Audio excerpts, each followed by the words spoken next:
शुभेंदु अधिकारी के एक्शन से पूर्व मुख्यमंत्री ममता बनर्जी खफा हैं। आज उन्होंने सोशल मीडिया पर एक लंबा चौड़ा पोस्ट लिखा। ममता बनर्जी ने कहा कि बंगाल के हॉकर्स, रेहड़ी पटरी वाले और गरीब लोग बीजेपी के राजनीतिक अहंकार की कीमत चुका रहे हैं।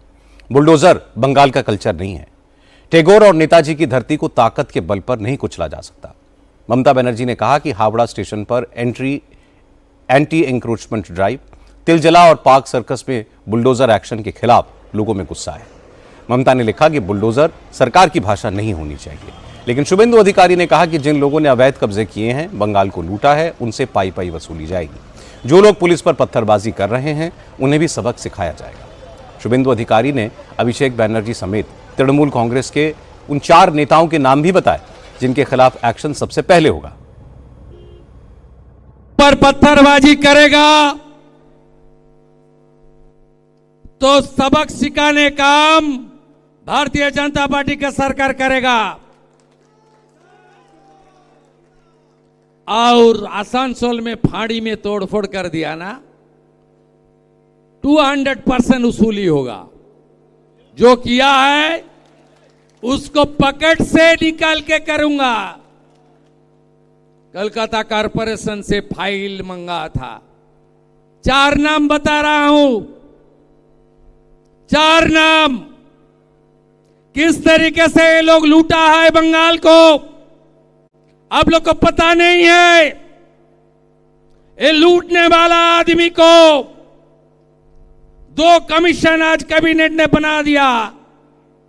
एक में चेयरमैन है एक्स जस्टिस विश्वजीत बासु, और दूसरा आरजीकर से लेकर कामदूनी पार्क स्ट्रीट से लेकर कौसबा लॉ कॉलेज से लेकर रामपुर हाट के शेड्यूल ट्राइब गर्ल चाइल्ड से लेकर बॉकटुइक में मुसलमान महिला से लेकर जितना भी मां, बेटी, बहन, दीदी के ऊपर अत्याचार हुआ, उसको कानूनी तरीके से शिकंजा कसने का काम करेगा एक्स जस्टिस समाप्ति चटर्जी का कमेटी। छोड़ने वाला आदमी नहीं हूं हम लोग। मैं म्युनिसिपल अफेयर्स का सेक्रेटरी और केएमसी का कमिश्नर को बताया 4 नाम लेकर। बताओ 4 नाम। हाँ, सुनना चाहता है ना? एक बेलेघाटा का राजू नस्कर, 18 प्रॉपर्टी। दूसरा कौसबा का सोना पप्पू, 24 प्रॉपर्टी। तीसरा भतीजा Abhishek Banerjee, lips and bounce का 14, अपने नाम में 4, पिताजी का नाम में और भी 6, 24 प्रॉपर्टी। और चौथा नाम सुनना चाहता है?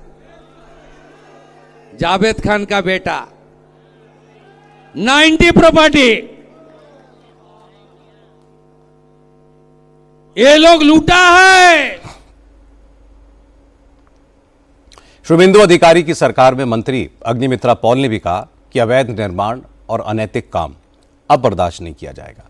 अगर ममता बनर्जी ने 15 साल में कानून के हिसाब से सरकार चलाई होती तो बुलडोजर चलाने की नौबत ही नहीं आती।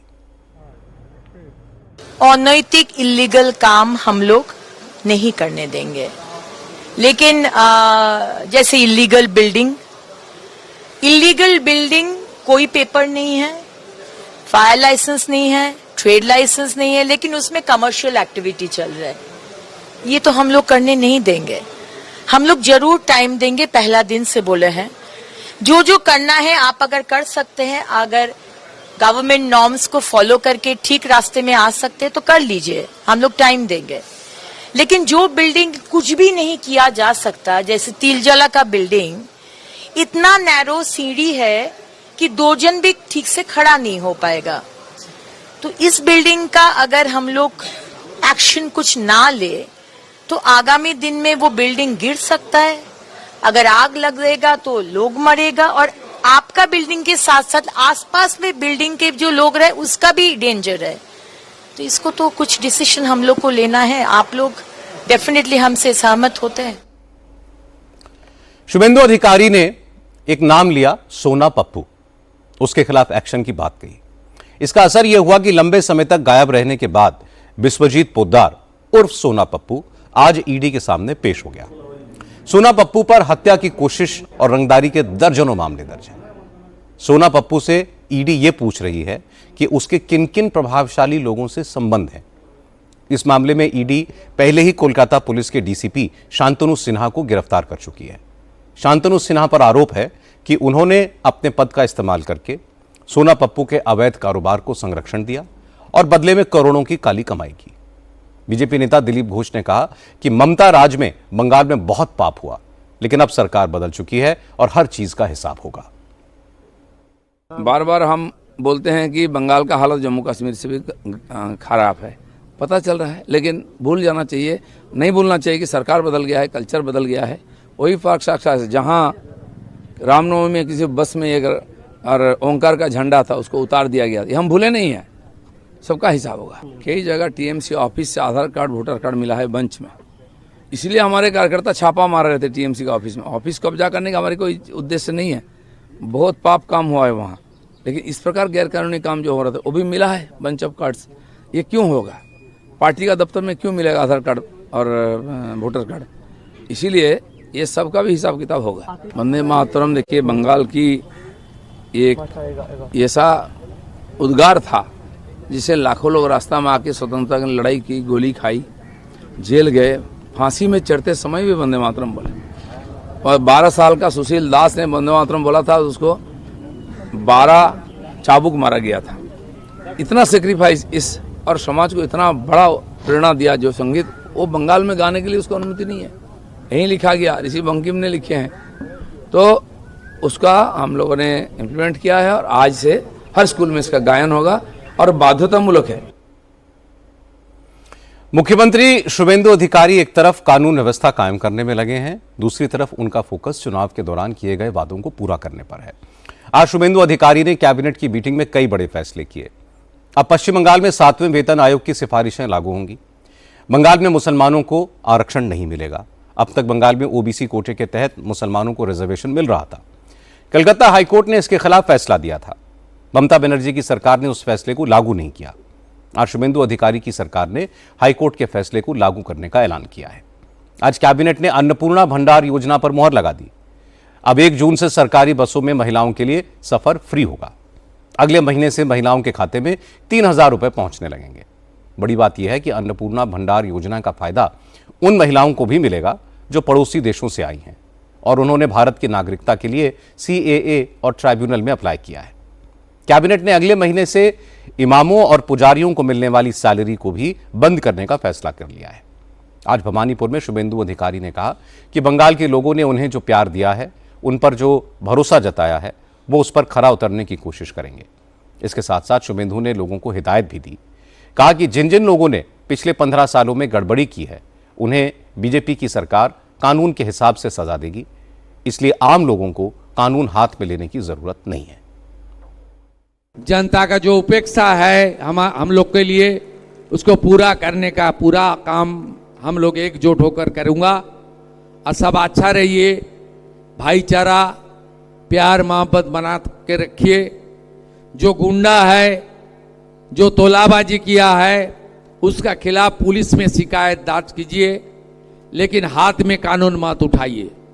टीएमसी ने जो गंदा काम किया पिछले 15 साल में, खास करके 2021 का इलेक्शन, उनकी बात, इस तरीके से कोई गंदा काम मत कीजिए। और यहाँ का पुलिस एडमिनिस्ट्रेशन को मैं बताऊंगा, पुलिस प्रो पीपल एक्टिविटीज कीजिए। बाकी जो काम मेरा लायक होगा मैं वो काम पूरा करूंगा। इतना प्यार मोहब्बत दे दिया, फिर एक बार नंदीग्राम बना दिया आप लोग। इतना प्यार दिया, मैं आभारी हूं, मैं आभारी हूं। ममता बनर्जी का जो घमंड था तोड़ दिया आप लोग। एक गांव से आया हुआ लड़का को आप लोग आपने अपना आदमी बना लिया। मैं मेरा काम पूरा करूंगा, जय जय श्री राम। बंगाल में आज ही आसनसोल, अंदाल और दुर्गापुर से कटपनी वसूलने वाले 3 आरोपी पकड़े गए हैं। तीनों तृणमूल कांग्रेस से जुड़े थे। अपराधियों के साठगांठ करके उनसे काली कमाई करने वाले डिप्टी पुलिस कमिश्नर गिरफ्तार हो चुके हैं। इसके बाद आज बिस्वजीत पोद्दार और सोना पप्पू खुद ब खुद ईडी के सामने पेश हो गया। इसका मतलब साफ है कि जो अपराधी अब तक बेखौफ होकर घूमते थे, उन्हें अब कानून का डर है। यह अच्छा बदलाव है। करप्शन के आरोपों और महिलाओं के खिलाफ अत्याचारों के केसेस की जांच कराने का वादा किया गया था। आयोगों का गठन करके शुभेंदु अधिकारी ने उस वादे को भी पूरा किया है। शुभेंदु अधिकारी ने बीजेपी के कार्यकर्ताओं को कानून हाथ में न लेने की नसीहत देकर के भी अच्छा किया। इसके साथ साथ उन्हें ये भी ध्यान रखना होगा कि बंगाल में बदलाव तो हो, लेकिन बदले की भावना से ना हो।